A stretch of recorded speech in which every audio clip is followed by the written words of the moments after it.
용돈인 줄 알았는데 증여였습니다. 세무조사 시작 신호.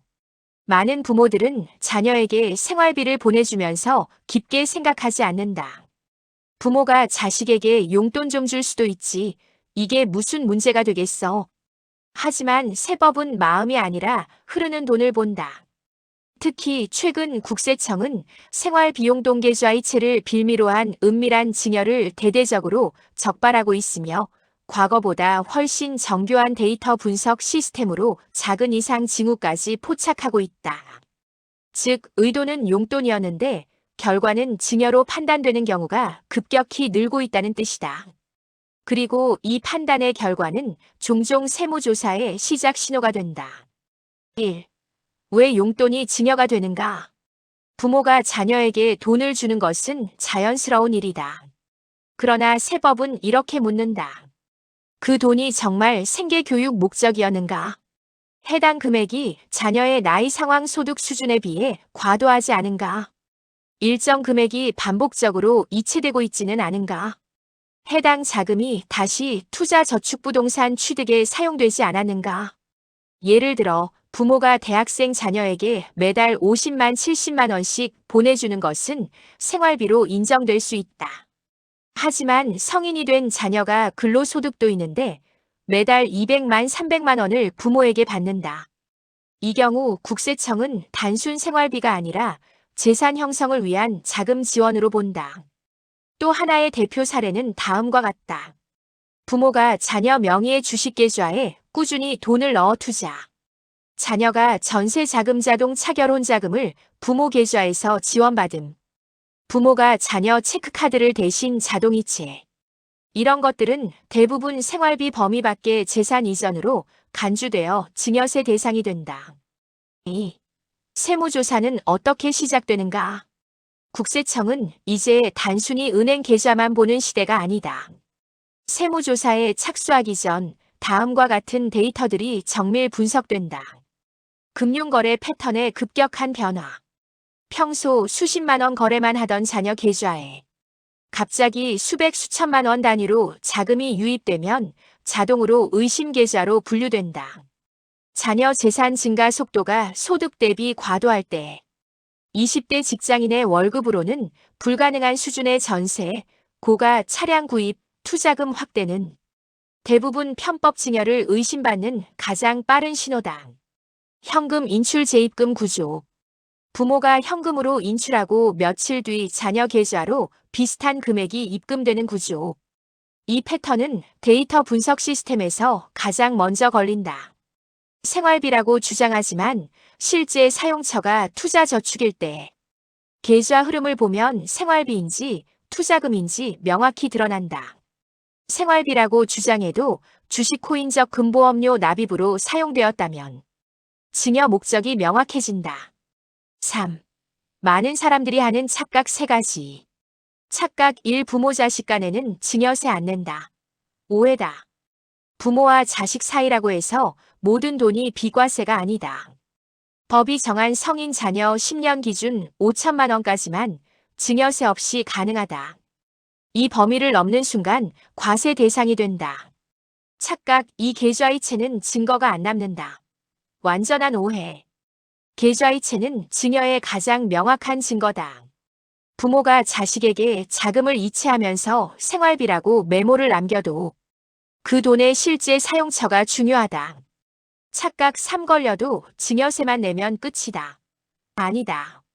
국세청이 세무조사를 통해 발견한 경우에는 가산세 1040% 이자까지 붙는다.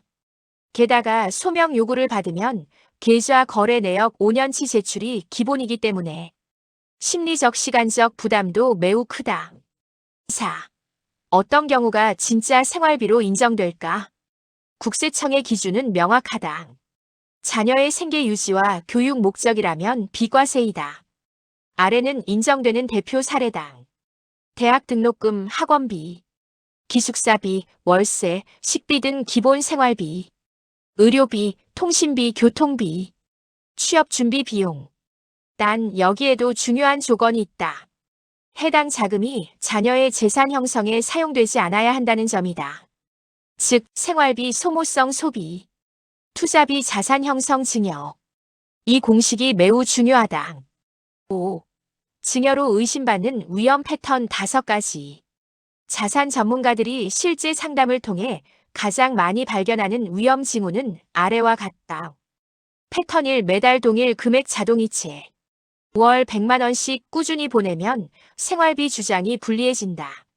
생활비는 일정하지 않기 때문이다. 패턴 2. 목돈 형태의 계좌이체. 1천만 원, 3천만 원, 5천만 원 등 큰돈이 한 번에 이동하면 거의 100% 증여 판단. 패턴 3. 자녀명의 청약통장, 적금, 펀드 납입.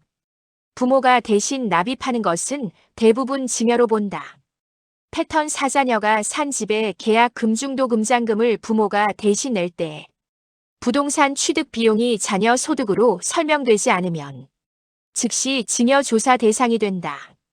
패턴 5. 부모 체크카드를 자녀가 사용.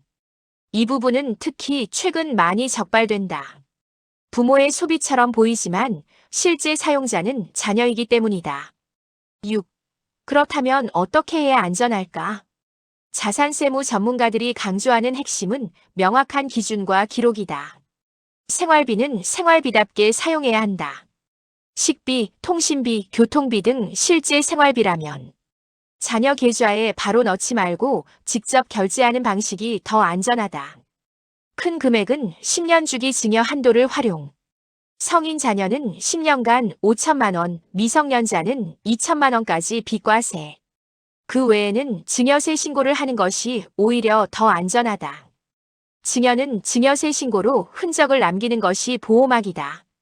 자발적 신고를 하면 추후 조사 위험 감소, 가산세 없음, 세무상 논란 차단. 이런 장점이 있다. 자녀 투자금은 반드시 증여로 신고하라. 투자는 자산 형성입니다. 투자금 생활비가 될 수 없다. 계좌 흐름은 단순 명확하게 유지하라. 모호하거나 복잡하게 꼬여 있을수록 세무조사 위험이 커진다. 7.